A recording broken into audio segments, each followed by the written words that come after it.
ሰላምና ጤና ለእናንተ ይሁን። ክብራትና ክብራን ውድ የአዲስ ጤና ዩቲዩብ ቻናል ቤተሰቦች እንደምን አላችሁ? በሌላ ቪዲዮ ተገናኝተናል።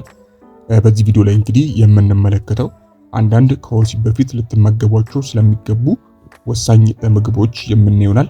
እንደሚታወቀው የምንመገባቸው ምግቦች በጉልበታችን፣ በስሜታችን፣ በደም ዝውውራችንና በአጠቃላይ በወሲባዊ ጤንነታችን ላይ ትልቅ ተጽዕኖ አላቸው።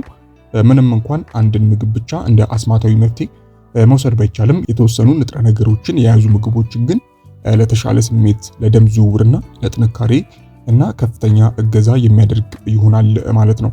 እናም በዚህ ቪዲዮ ላይ እንግዲህ ከወሲብ በፊት እንዲሁም ወሲብ ካረጋችሁ በኋላ ልትመገቧቸው የሚገቡ ወሳኝ 9 ምግቦችን ማለትም የተሻለ ጉልበት እንዲኖራችሁ የሚያደርጉ እንዲሁም ወደ መደበኛ ስሜት እንድትመለሱ የሚያደርጉ ወሳኝ ምግቦችን ወደ እናንተ የማደርስ ይሆናል ማለት ነው። ከዛ በፊት ሁላችሁም ይሄንን ቪዲዮ ላይክ በማድረግ ጀምሩ። እንዲሁም ለዚህ አስተማሪ ቻናል አዲስ ከሆናችሁ ሰብስክራይብ በማድረግ ቤተሰቡ ነው። አሁን በቀጥታ ወደ ጉዳይ ሳልፍ እንግዲህ ለወሲባዊ ጤንነት ጠቃሚ ከሆኑ ዋና ዋና ምግቦች መካከል አንደኛውና መጀመሪያው ኦይስተር ነው።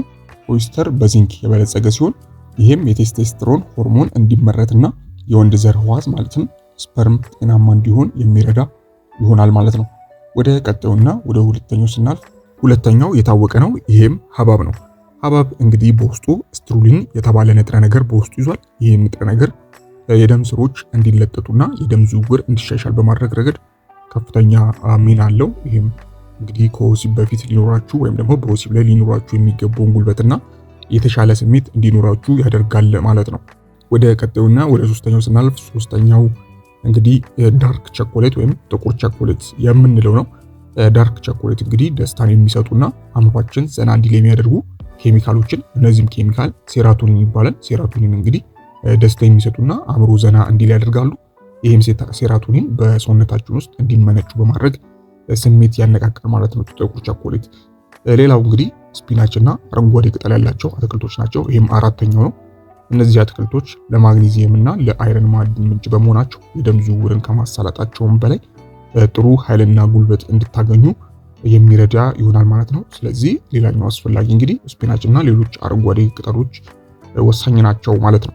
ወደ አምስተኛው ስናልፍ አምስተኛው አቮካዶ ነው። አቮካዶ በጤናማ ቅባቶች፣ በፋይበር እና በቫይታሚን ቢ6 የበለጸገ በመሆኑ ዘላቂ ጉልበት እንዲኖረን እና የሆርሞን መመጣጠን እንዲኖር ይረዳል ማለት ነው።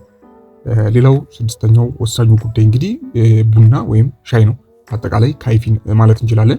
እንግዲህ ቡና ወይም ሻይ በመጠኑ ሲወሰድ በውስጣቸው ያለውን ካይፊን ንቁ እንድንሆን እና የደም ዝውውር እንዲፋጠን ያደርጋል ማለት ነው።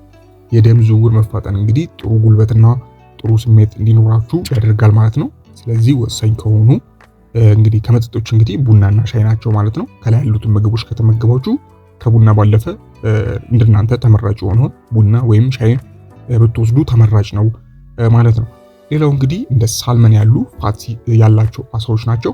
እነዚህ አሳዎች እንግዲህ በውስጣቸው የሚገኘው ኦሜጋ 3 የተባለው ፋቲ አሲድ ለልብና ለደም ስሮች ጤንነት እጅግ አስፈላጊ ነው ማለት ነው።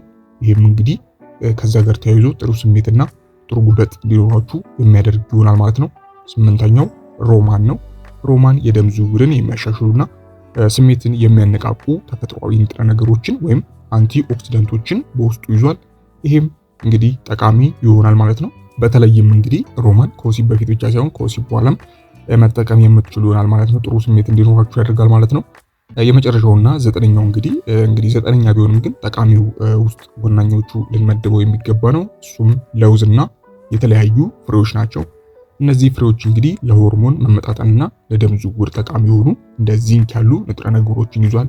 በተለይም እንግዲህ ለውዝ በጣም በዛ ያለ ዚንክ ነው በውስጡ የያዘው። ይህም እንግዲህ የተሻለ ደም ዝውውር እንዲሁም ጉልበት እንዲሁም ሆርሞን መመጣጠንና ጥሩ ስሜት እንዲኖራችሁ ከሚያደርጉ ወሳኝ የሆነ ምግቦች መካከል በተለይም ከወሲብ በፊት ልትመገቡት ከሚገባው ወሳኝ ምግቦች መካከል አንዱ ለውዝ ነው ማለት ነው። እነዚህ ምግቦች እንግዲህ ወሳኝ የሚባሉ ናቸው። ከላይ ወደ ታች አንድ በአንድ ስገልጽላችሁ የመጀመሪያው ኦይስተር ነው።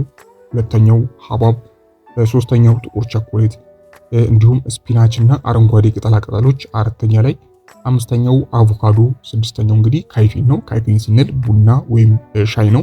እንዲሁም ሰባተኛው እንደ ሳልመን ያሉ ፋቲ ያላቸው አሳዎች፣ ሮማን እና ለውዝ እና የተለያዩ ፍራፍሬዎች ወሳኝ የተባሉ ከወሲብ በፊት ልትመገቧቸው የሚገቡ የደም ዝውውርን የሚያሻሽሉ ጥሩ ስሜት እንዲኖራችሁ የሚያደርጉ የሆርሞን መመጣጠን እንዲኖራችሁ የሚያደርጉ ወሳኝ ምግቦች ናቸው ማለት ነው። እንደነገርኳችሁ እነዚህ ምግቦች ከወሲብ በፊት ብቻ ሳይሆን በኋላም መመገብ የምትችሉ ይሆናል ማለት ነው። ከዚህ በተጨማሪም እንግዲህ እስካሁን ከወሲብ በፊት ባትወስዷቸው የሚመከሩ አንዳንድ ምግቦች አሉ።